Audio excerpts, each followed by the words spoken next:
Okay, Pro 3 on my feet or Pro 4 here, which do I prefer? Well, I think very marginally Pro 4, but very little in it. The Pro 4 just feels a bit more relaxed, just slightly softer, though not quite as soft as I was made out to believe. Performance-wise, I think there's very little in it. Hello everybody, how are you doing? Okay, welcome to a place called Ramsdean in East Hampshire. And I've got a session today of 10 by 3 minutes with a minute's recovery. I thought I'd take an opportunity to do a bit of shoe off. So I've got the Adidas Pro 4 here, and I've got the outgoing model, the Adios Pro 3. So a good opportunity to see which one I prefer. I've got the Adios Pro 4 in the UK 14s. They don't do my 13.5 that I normally take in the Adidas shoes. So slight difference there, but the Pro 4s are a fraction lighter. They're about 280 grams in my size compared to the Pro 3s, which are about 290, so they're a bit more than the Vaporflies, should we say. But yeah, these do feel sort of fairly light on foot, and I've done a couple of reasonable sessions in the Adios Pro 4 already. They do feel like the sort of the shoe that's like a good session shoe, not necessarily a shoe I want to take into a race, but I want to see how they compare to the Pro 3, which is a bit of an old shoe, to be fair. I've done about 250 miles in this pair, so it's certainly having a good stint, should we say. So it'd be interesting to see how far the Pro 4s last. So far only 13 miles, so it's a bit early to tell, isn't it? There's the back of the respective shoes for your amusement. Kind of similar in a way with the sort of cutouts there. Even perhaps more of a cutout, I would say, in the Pro 4 than there is in the Pro 3. You've got that groove here at the back, haven't you, as well? I think what I'll do is I'll do all the runs in the Pro 4 first, and then move into the Pro 3s at the end, because really it's about the Pro 4 this video, and want to get back into the Pro 3s at the end, see whether it just makes it any harder work when I'm also a bit tired, and also they've probably been more light as well, more to the point.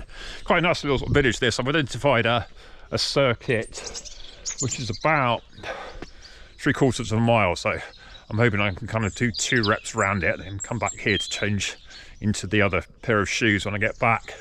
March the 1st today, sort of like more spring-like. It's not raining, it's a bit of sun out, but starting to get a bit cold, so I've got my arm warmers on. And yeah, apologies for the Nike tops with the Adidas shoes, but needs must. Not sponsored or anything like that. I've also had the Vomero 18s come this morning, but I think I'll do a run in them tomorrow. It's UK 13 in these. They are quite heavy, to be fair. 406 grams in the left, 409 in the right. So yeah, certainly are going to be a big shoe for sure. But yeah, they sort of fit me reasonably well. Although they're quite sort of plush, the tongue's quite padded, so I think they're going to be okay. They are fractionally lighter than the Pegasus Premium, but I feel it's yet another Nike very heavy daily trainer. I don't know why I keep buying these. I think I must be a bit of a Nike fanboy. £139 from Nike UK. I couldn't get them on sports shoes because they didn't do a 13 there, so I didn't get a discount. But if you've got a normal size, you should be able to pick them up from there and get a 15% discount if you're an England Athletics member, or you've got a code for your club or something like that. So here are the Pro 4s on foot. You can see the lockdown's not too bad. Andy Rain in my videos did say that there's a bit of bagginess here, and I think remember that these are perhaps half a size bigger than they need to be, but I think the 13.5 might be a fraction small. I've got basically a good thumb width there on both sides. Bit of sort of like room bagginess above the toes there for sure. But yeah, I pulled these in a fair amount, and yeah, look, that doesn't look too bad, is it? Nice and tight through the midfoot there. But yeah, I think half a size down in my tutor size in these, maybe a fraction short. I think most people in these shoes are going up half a size out of choice, aren't they? So yeah, I think in that sense, perhaps I have got the right size. And for a marathon type shoe, then perhaps you want a bit of extra bagginess, and it's quite cold at the moment in the summer when your feet's going to expand more. Perhaps you're going to appreciate that extra half a size as well. So 5 minutes warm up. They do feel quite nice, these shoes. They do feel like I've got like a lot of space in there. I think because they're fractionally big, it takes away the pressure from the back of the Achilles, and there's literally no heel tab on these at all. So in that sense it's nice. When I first got these I thought they were very unstable, but a bit like the original Primex, which I thought the most unstable shoe I've ever worn. After a few runs you kind of get used to them, and I think it sort of helps to sort of subconsciously plant your feet straight, as it were. And I do feel an element of picking up the shoe a bit in these, but at the moment, as I said, I feel like I'm running more normally. Some said it was a very soft shoe, softer than the Pro 3, which I think it is, but I don't think it's just quite as soft as I'd imagined. And apparently so according to Endorphin Elite 2, which I believe comes out on Monday, that's like the softest shoe ever. So yeah, I'm not sure if I'll get that one or not. You interested in that one? It's very expensive, isn't it, for sure. Anyway, I'll crack on with this warm up and I'll get into these intervals. I've got my Insta360 Go 3S on my waist there, or midrift as Mom said on Sunday. So I'll see if I get a POV view of the course just to show you it before it gets too dark. And we're 1 minute off the first one. So it's meant to be about 1 hour pace. So I think I'll be about 6:45, 6:50, something like that I aim for. See if I can keep them fairly steady. And then do 5 or 6 in the Pro 4s, and then we'll go into the Pro 3s at the end, see how I feel in comparison. Right. So we'll just take you through the first rep here. I did it basically as 2 different reps. You've got this lollipop kind of triangle figure here. So I'm sort of setting off here. It was very slightly downhill to start, and then this section on the left of the diagram there, on the map on the left there, and then it starts to rise up. And the surface wasn't great. You could find your footing quite well. There's a bit of mud there and a few potholes. And I'll leave the sound on in the background. You can sort of hear the Adios Pro 4s are fairly noisy, but there's quite a lot of stack under your foot, and although they're quite soft, they don't feel like anywhere near as soft as I imagined. Actually, I think I've now got used to them a bit, and if anything, maybe I'm just getting used to softer shoes. But yeah, I wouldn't say that they're the softest shoe I've ever tried, which is probably something like the Rebel V2. Apparently Endorphin Elite 2 is meant to be the softest carbon racing shoe, which is meant to be out on Monday, March the 3rd, if you're watching this. So yeah, a lot of money to fork out on that one, so I'll have to decide there, and or it may be a case that they're sold out before you start. So yeah, this one, I think the heart rate's quite low. It was quite cold today by this time of day, though the sun was out, so I think it sort of got quite cold quite quickly. I had a Nike top on with a singlet underneath and arm warmers as well, so I felt like I wasn't overheated, but I also felt like I was comfortably, so I can give this a fair effort.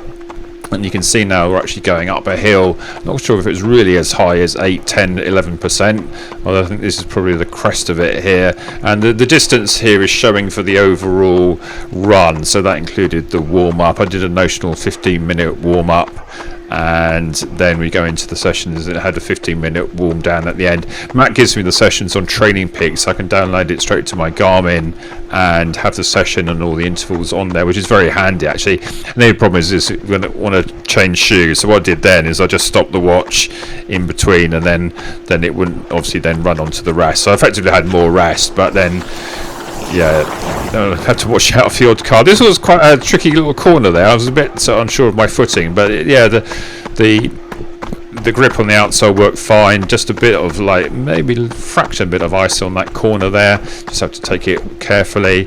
And then we had a nice downhill run now to the end. So this segment was basically a gradual rise up and then a gradual swoop down, and I think overall you finished about the same sort of elevation as when you started. I think this was the easier of the 2 reps because you had the downhill bit at the end, so although I didn't really sort of actually cane it down these ones, I tried to keep this fairly controlled. And I think in the end the pace wasn't too dissimilar to what I did in the 10k, and Matt said to make it an hour pace, but when you're taking 42 minutes in a 10k, then maybe the hour pace is a bit longer. And then you turn left there to go back up to the village, and this is basically where I stopped this rep conveniently, bang on 3 minutes as I was meant to be doing. Okay, first one done, and I have to check the time later. I felt like about 6:50 pace, something like that. It was just gradually rising up the first bit, then a nice gentle downhill to this junction. So I run back to Ramsdean and then complete this loop. And yeah, it felt like a bouncy in the Pro 4s. Felt like a nice shoe. I don't really feel like they just wow me. I think just so many shoes these days which are good, but compared to the original Vaporflies of the next percent, then yeah, just sort of feel like these days everything's sort of much of a muchness. So the even reps, so we're basically from this foot of this hill here back on the Lollipop Road going north, going back to the village. Then I did basically a loop around the triangle almost back to where I finished, trying to sort of almost get to the junction there. in 3 minutes, and I think I just made it on the last one when I put a bit more effort in. So this was slightly uphill to start, and then it had a nice little swoop down. And Andy, it's on Andy, was saying it's very nice to train on rolling country lanes, and I think this would be a very apt description of rolling country lanes. I thought this one was actually flatter than it was, but East Hampshire is a very hilly area compared to some of the areas that I run around sort of near Hampton Court, very flat around there by the river. So when you go to Hampshire, you always find that you've got some hills for sure. And yeah, this was a sort of a moderately tricky course, I would say. I didn't actually sort of go up what I thought was any of the really steep climbs. I think the swoop I did down on the last one would have been quite a tough one to actually go up. Now I think there's a course record for this lollipop thing, which is about a 6-minute mile pace for about 5 minutes. So one day I might have a go at that. So, but yeah, that would be a full-on effort at the moment. Back in the day, a sort of 6-minute mile for a mile would have been quite straightforward, but these days that's sort of like becoming a lot more complicated. So yeah, we're about on the sort of the crest of the downhill bit here, starting to then rise back up one. So this is kind of the opposite incline to the first rep. So I think this was kind of the harder rep, because then you had a nice sort of fairly comfortable start after a little down uphill, big swooping downhill, and then you're coming back up now, and you're rising. A few potholes you've got to miss, and on the left there is the start of the triangle lollipop. So I run straight past it this time. This is all basically on a bit of a slope up. They're seeing 7%. Never quite believe that these gradients are as high as they are, but when you consider the box hill is 5% uphill all the way, and that feels really, really steep. So yeah, it could well be that my heart rate gets a bit higher on this second bit here. And to make up to 3 minutes, I thought, what should I do? So I kind of improvised here, and I'm about to come back to the green where I did my little talk to camera. There's a little bench there and this little triangle. So I thought, well, let's just do a loop around this triangle. And you can see my car parked on the right there, the black one, and then we'll swoop past this telephone box. Got a few little houses on the left. There's a few more houses on the right further up, and this is like a nice little triangle just to avoid having to do any dead turns, as it were, and quite a sharp turn here. You also need to go over the mud, I think, to cut out the corner and make it sort of a rounded corner, and then back along here. Now it's sort of slightly downhill now, so but I've almost come to the end of the 3 minutes, so it's a case of how much down this hill can I get back to where the triangle starts for the main loop again. And it's quite a nice convenient place to sort of then just loiter for a minute. I just had a standing rest in these ones, and there we go, I finished that rep. Okay, second one down. That was sort of like if it was downhill and uphill. This circuit isn't as flat as I thought it was, actually, which is pretty typical for Hampshire. It's not really many flat places in Hampshire. Anyway, it's about 7:06 pace, so that'll do. Right, this is the start, so I'll just amble back a bit and we're on to the next one. Not much recovery in these, of course, but it doesn't like much recovery, which is fair, isn't it? Okay, 3 down. Yeah, not too bad. Just got to need to sort of ride these ones out. They shouldn't be too hard, these. Just sort of gradually work them so that they're, yeah, sort of like comfortably hard. I think it's the normal term that we're using for that. So right, another 20 seconds. I'll have to dive up here one day, except for access. Not sure this is the road I need to do or not. Not quite sure how you access this road. Oh, my gate is actually open, actually.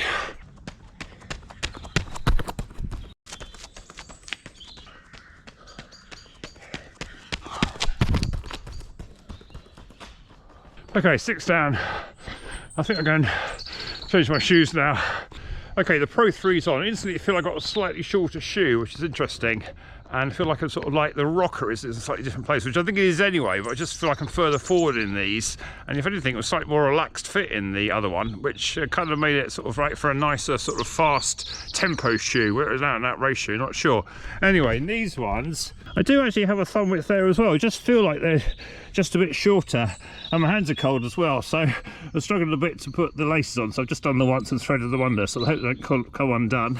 Anyway, I've got 4 more reps to do, 2 more laps basically, so let's see what I can do. I don't think I'm going to get any more footage from the Insta, so I think I'll abandon that. And also, this is a very long minute recovery, a bit more like about 5 or 6 minutes recovery, but in terms of a shoe off, you want to start these reps in a fairly fresh state and see how they feel different. I think it just feels like I've got a lighter shoe on, even though I don't think it actually is a lighter shoe, which is kind of strange, if you know what I mean. All right, Insta dump, so we've got less baggage. And as ever, I'm doing these videos when it's getting dark. I seem to be able to get up in the morning. Every time I get up in the morning, as Sue says, for a race. So I had to go up at 5:30 last Sunday for the Bourton 10k, or the occasional park run, of course.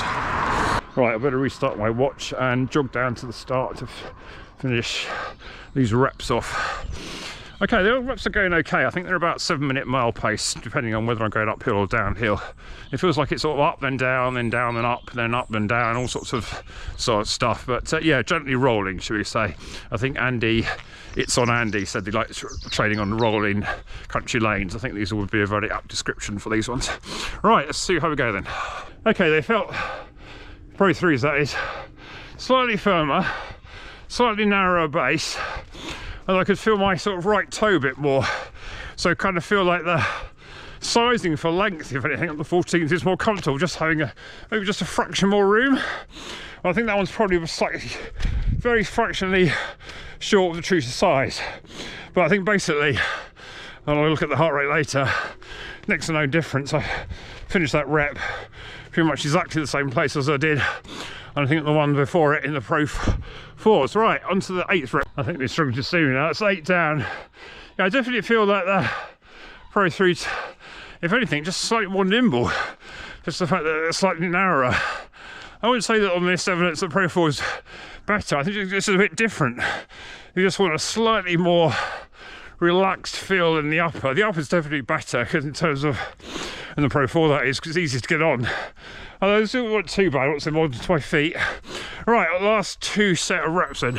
Okay, all the reps done. Let's go and have a look at the spreadsheet and see what we can see. So 10 reps in all, 6 in the Adios Pro 4s to start, and then the last 4 in the Adios Pro 3. So the odd numbers were basically the same segment. I've called that A, and the evens the B. The 6th one I kind of didn't do it properly because I was fiddling around, sort of running around my camera, so I'd rather ignore the figures for that one. Let's just concentrate on the A and the B's. Now the Adios Pro 4 is just slightly lighter, 272 on the left, 273 on the right, so that's pretty good. And the Pro 3 is 285 on the left, 288 on the right. So doing 3-minute reps. There's a fairly constant pace. I would say that the even segments were the easier one because it finished with the downhill, although the actual paces were probably fairly similar. I would say that I sort of warmed into this session a bit, and I think on the face of it you might think, well, look at these stats. The Adios Pro 3, was that slightly faster? Well, I think there's an element that perhaps by the end I was sort of trying a bit more and also a bit more warmed up. I think there's something funny went with the heart rates here, because right at the end the heart rate seemed to get really low and they were sort of like really high in the middle. So I'm not entirely sure I can be totally reliable on this heart rate data today. I thought this was more a case of a feeling this went out, and the fastest rep were basically the 5th one in the Adios Pro 4 and the one after the rest in the Pro 3, which are basically the same. It's kind of difficult to actually judge the actual exact distances. So I did create a segment to just sort of see what was actually on the Strava sort of like splitting, but even then it can be difficult to tell. And you can see here in the Pro 4 I did 246, and then immediately the one after, the same one, at 245. What I did think was interesting, that the vertical oscillation in the Pro 4 was a bit higher, ignoring that 6th one, which you kind of expect because there's more bouncy foam in this one relatively, and interesting, the ground contact time was a bit higher, I would say, in the Pro 4 compared to the Pro 3. So I did sort of feel there was a slight difference in feeling between the two shoes, or very much definitely Pro Adios Pro shoes. You know, you weren't like comparing it to a Vaporfly or a Deviate Nitro or an Endorphin Elite or Pro or anything like that. It definitely did feel like you had an Adidas shoe on. And yeah, I just sort of felt that the Pro 3 was just a bit sort of firmer, but not by as much as perhaps I thought initially. I think all in all, I think it just comes down to preference, and I think probably now the Pro 4 is just a marginal favourite, but the Pro 3 is certainly a decent training shoe. I think both of these shoes for me really are going to be like super trainers. I never really feel like I'm totally at home in the Adios Pros in terms of going fast, but can't deny these paces were pretty respectable on what was actually a tougher circuit than I thought. There wasn't really any flat in it at all, which always makes it a bit difficult. Ground contact time balance there was okay, just slightly over to the left. That's quite reassuring. I haven't got any massive bias at the moment. Cadence was a bit high towards the end. Maybe that just reflects the fact that it was just a nimble shoe. Sometimes also I find that my cadence starts to go up a bit when I get a bit more tired, so there's that element as well. And it was about 8 degrees. It was sort of quite nice and sunny, but I think as the sun went down, it started to get a bit dark, and these probably temperatures went down. This is the temperature at the start of the run, not at the end of it, when it was like looking sunny. By the end you could barely see me, could you? So yeah, only a marginal wind, didn't really notice the wind at all. So yeah, all in all, a good test. What do you make of this? Have you got the Pro 4? Are you going to get the Pro 4? Have you got the Pro 3 even? Which one, if you got both, which one do you prefer? Or do you not like Adios Pro shoes at all? As I said, very, very marginal preference to the Pro 4, but maybe just because it's a new shoe, and maybe the fact it doesn't seem to give me any sort of irritation, where I just think the Pro 3 maybe just a touch sort of like short there on the right. And Andy Rayner, don't forget, the FOD run, had to sort of cut the toe out. They were so short for him. So I think it was interesting when he tried my 14s in the Pro 4, he said they were a bit big, which did surprise me because I think they would be ideal size for him actually. I think if you have to cut the toe out of a shoe, then clearly they are too short, but maybe he likes to have shoes which are right up, rammed up to the front. I do now like a bit of room in my shoes, because I used to wear sort of Nike 12s or Adidas 12.5s for ages, and suddenly realised now that they were too short. I think they would cause me lots of problems, especially at the Achilles. So yeah, anything that sort of stops me having a problem there is welcome for sure. So hey, if you found this interesting, like and subscribe on that, and see you next one then. Bye.